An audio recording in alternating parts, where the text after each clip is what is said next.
Bienvenidos a esta nueva sesión de nuestra asignatura de Economía 2. Hoy tocaremos el tema los índices de precios y el nivel de vida. En términos económicos, nosotros, los seres humanos, en el conjunto de actividades que realizamos día a día, las realizamos con la intención de establecer esto que denominamos un nivel de vida. Sin embargo, todos los días estamos sujetos a diversos elementos y aspectos que influyen en nuestra vida. Entre estos aspectos, uno de aquellos, el más importante en nuestra vida económica, que duda cabe en el sistema económico en el que vivimos, son los precios. En ese sentido, estableceremos qué relación existe entre los ciclos económicos, de los que ya hemos hablado anteriormente, y las principales variables macroeconómicas, entre ellos, indudablemente, las variaciones de los precios. Así, aprenderemos qué es un nivel de precio y cómo es que se utiliza para calcular las tasas de inflación. En ese sentido, los índices de precios son el mecanismo adecuado a través del cual hoy tenemos una apreciación mucho más directa de esa influencia que hay de ellos respecto a nuestra vida. Empecemos por mencionar y un tanto teorizar respecto al nivel agregado de los precios. Recuerden que a nivel macroeconómico no es que estemos hablando de un precio en específico, por el contrario, hablamos de esto que denominaremos el nivel general, en general de toda la economía. Es decir, la idea del nivel agregado de precios en términos macroeconómicos es a través del cual nosotros intentaremos establecer esa influencia que hay de estas variaciones de los precios en nuestra vida, pero es para valernos de esto necesariamente debemos de contar con algo que los economistas normalmente lo utilizamos para poder cuantificar esa variación en los precios, y me estoy refiriendo básicamente a una canasta de mercado, o también llamada una cesta de mercado, ¿sí? Como normalmente se establece en toda la mayoría de los países del mundo. Ahora bien, el índice de precios se ha de calcular sobre la base de esa canasta de consumo, esa canasta de mercado que normalmente, independientemente de ello, cada país establece las cantidades y características propias de una determinada realidad.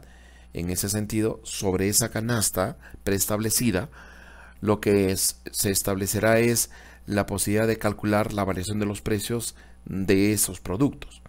En ese sentido, el índice de precios al consumidor es el que mide precisamente el costo de los bienes y servicios que los hogares normalmente compramos en un periodo de referencia. Eso es importante decir. Estamos hablando de esto que es importantísimo, el periodo de referencia. Por lo tanto, un índice de precios es la relación entre el costo actual de la canasta de mercado que usualmente se compra respecto al costo de la canasta, siempre, esto es muy importante, siempre en relación a un año, o también llamado un periodo base, multiplicado por 100. Esto como una forma de aproximarnos a la medición de esas variaciones. Hemos calculado el valor de la canasta en el periodo actual, hemos calculado el valor de la canasta en el periodo base, ¿sí? Y lo que establecemos ahora es la relación, una división y multiplicado por 100. De modo que, fíjense, si calculásemos, ¿sí?, el índice de precios en el periodo base, nos resultaría esta relación. El mismo valor de la canasta entre el valor de la canasta en el periodo base, que es la misma, por 100, y nos da una cifra que era obvia de calcular. ¿Por qué? Porque estamos hablando precisamente del periodo base. Mientras que en el caso del índice de precios para el periodo actual vendría a estar representado por el valor de la canasta en el periodo actual, ahí está, respecto al valor de la canasta en el periodo base, que era este anterior, por 100, dándonos una cantidad que en este caso nos sale 184.2. Ahora bien, ¿qué está representando esto? Nos damos cuenta que indudablemente las variaciones de los precios, ¿sí?, porque eso es lo que estamos midiendo, respecto al periodo base, se nota claramente que ha habido precisamente una variación, como la que se menciona aquí. Estamos hablando de una variación de alrededor del 84.2, porque precisamente es la diferencia. En ese contexto, estamos tratando de establecer las relaciones que existen entre los precios del valor de la canasta en un periodo respecto a un periodo base. Ahora bien,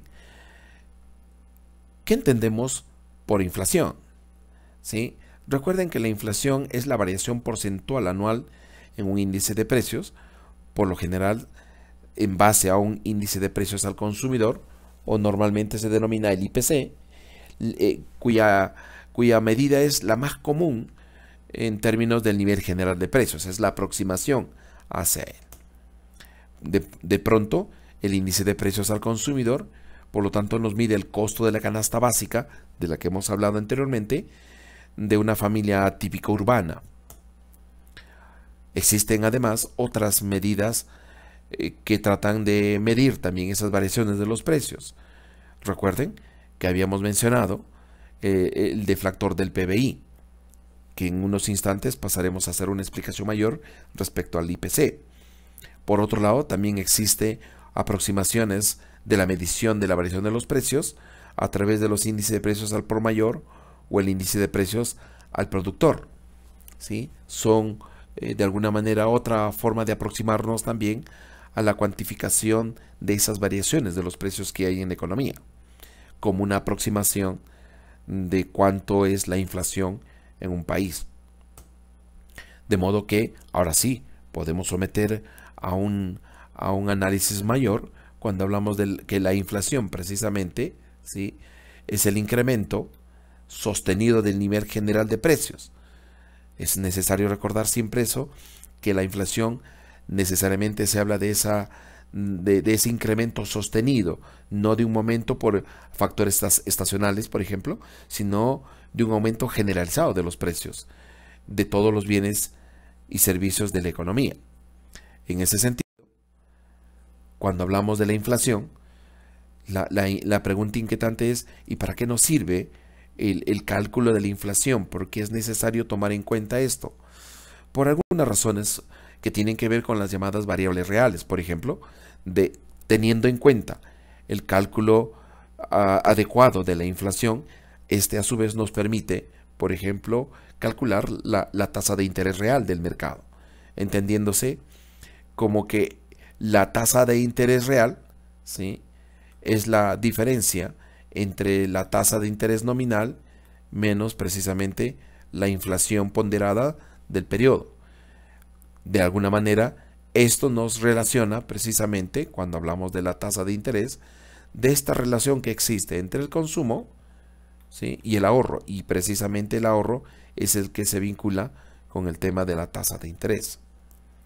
La idea de calcular la tasa de inflación es también para tener en cuenta que podemos calcular el tipo de cambio real cuando nuestro país se vincula o se articula con otras economías para establecer ese valor de equivalencia entre una moneda y la nuestra.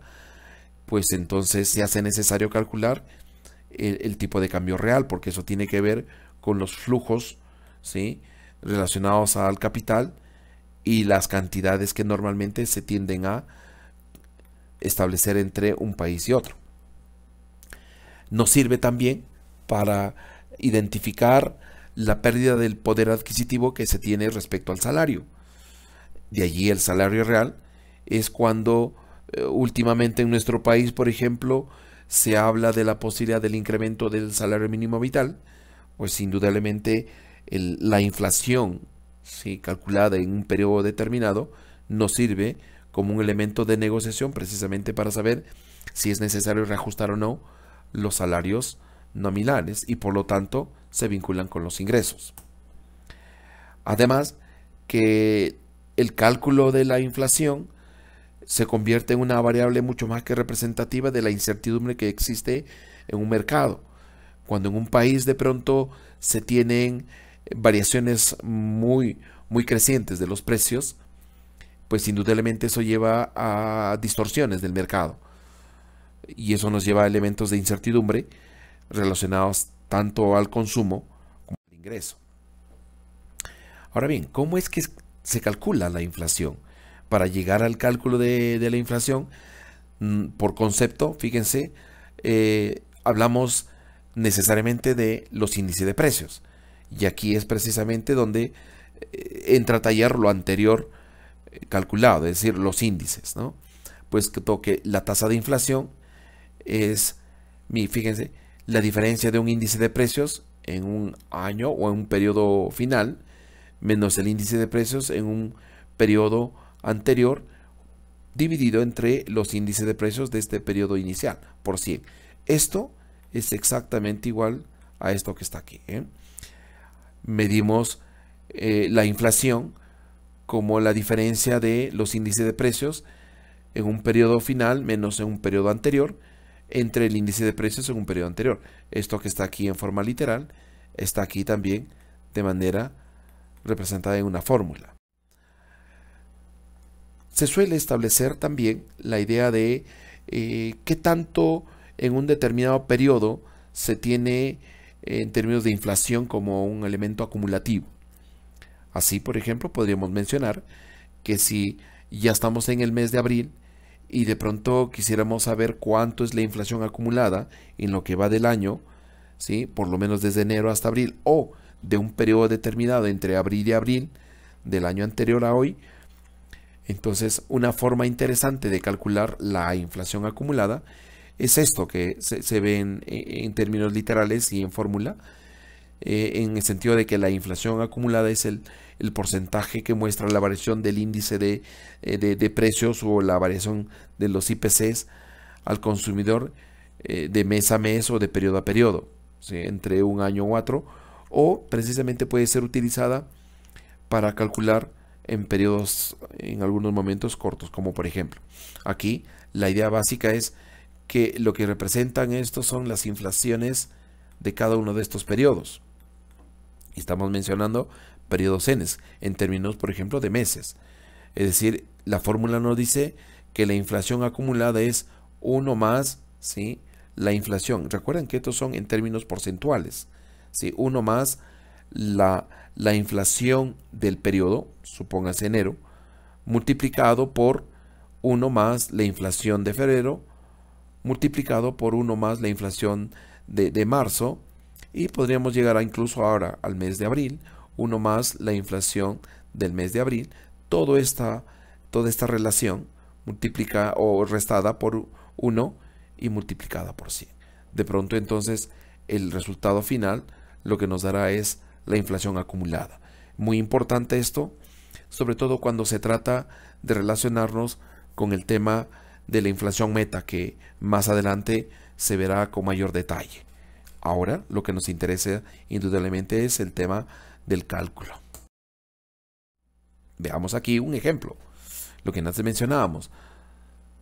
Supongan, por lo que vemos en el ejemplo, que tenemos la inflación desde el mes de enero hasta el mes de agosto, ¿sí? Y de pronto nos dicen cuánto es la inflación acumulada desde enero hasta agosto. Utilizando la fórmula, fíjense que no es más que lo que hemos señalado anteriormente. La inflación es 1 más la inflación de cada mes en términos porcentuales, ¿sí?, multiplicado todo ello, ¿sí?, menos 1, ¿sí? Este es hasta el mes de agosto, ¿sí?, por 100, y nos da que hasta el mes de entre enero y agosto la inflación acumulada es de 3,20. Les decía que esto es importante porque nos ayuda a cotejar el concepto de inflación meta, una de las principales variables dentro de la política monetaria, que la veremos más adelante. Aquí, entonces, si la inflación meta, por ejemplo, es del 3%, y aquí el acumulado en lo que va el mes de enero hasta el mes de agosto, nos sale 3.20, entonces eso nos ayuda a entender cuáles son las posibilidades de manejo de la política monetaria respecto a la inflación, en términos de qué hacer posteriormente. Bueno, aquí abajo lo que se muestra es una idea de una proyección, ¿cierto? porque la economía nos sirve para eso también, para hacer en algunos casos algunas proyecciones a través de algunos escenarios. Claro que lo que se va a mostrar aquí es un cálculo de alguna manera simple, sencillo, sin muchas exigencias teóricas. Es para darnos cuenta que podríamos establecer algún tipo de cálculo. Imagínense que si aquí ya tenemos una inflación acumulada de enero a agosto de 3.20, asumiendo que falta concluir los meses de septiembre, octubre, noviembre y diciembre, y no tenemos la información porque todavía no ha ocurrido, podríamos hacer un simple cálculo. ¿Cuál es?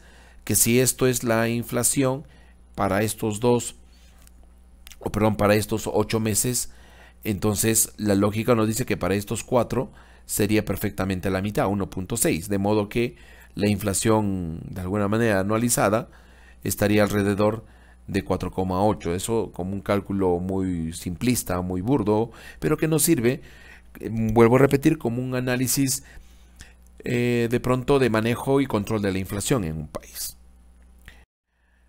Ahora, mencionábamos por la sesión anterior, cuando hablábamos del deflactor del PBI, que también precisamente nos mide las variaciones de los precios. Y acabamos de ver el tema de los índices de precios, que también nos mide la variación de los precios. ¿Dónde están las diferencias? Veamos algunas. Mientras que cuando hablamos, ¿sí?, de los bienes y servicios, ¿sí?, que es lo que se intenta medir, nos damos cuenta que el índice de precios refleja los precios de una cesta de bienes y servicios representativos de la compra de los consumidores. Es decir, que los índices de precios son mucho más limitados solo a algún conjunto de bienes. Mientras que el deflactor del PBI refleja el precio de, esta es la diferencia, de todos los bienes, ¿sí?, de todos los bienes y servicios finales de una producción nueva y externa. Es decir, de pronto el deflactor diríamos que es un mejor indicador de la variación de los precios de la economía, mientras que el IPC es una aproximación a través de una canasta de consumo.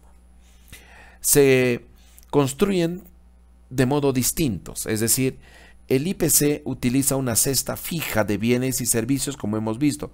¿Por qué fija? ¿Recuerdan? Porque se establecen cantidades permanentes entre los periodos, mientras que en el caso del deflactor, la cesta varía constantemente porque no estamos hablando solo de un conjunto de bienes, sino estamos hablando de todos los bienes que hay en la economía. De pronto entonces hay diferencias y alguien se podría pensar, y por lo tanto entonces ¿por qué no utilizamos el deflactor? Solo que el deflactor es un indicador de resultado, es un indicador post, mientras que el IPC puede ser calculado a través de un diseño muestral. He ahí la diferencia, ¿sí? Aquí lo que intentamos mostrar es a través de un poco de gráficas lo que ocurre en nuestro país cuando vemos, por ejemplo, que esta línea celeste, ¿sí?, vendría a ser el deflactor, ¿sí?, calculado sobre la base de datos ya establecidos, ¿sí?, y de pronto nos muestra lo que ha ocurrido entre estos periodos desde el año 95 hasta el año 2013, que ha ocurrido con la variación de los precios, ¿sí?, mientras que esto que está de líneas rojas es el cálculo de la inflación medido a través de los índices de precios, de los IPC, y esto que está aquí abajo, esta de líneas verdes, nos muestra los índices de precios al productor, y de pronto nos damos cuenta que esta línea verde mantiene una trayectoria totalmente distinta a las otras.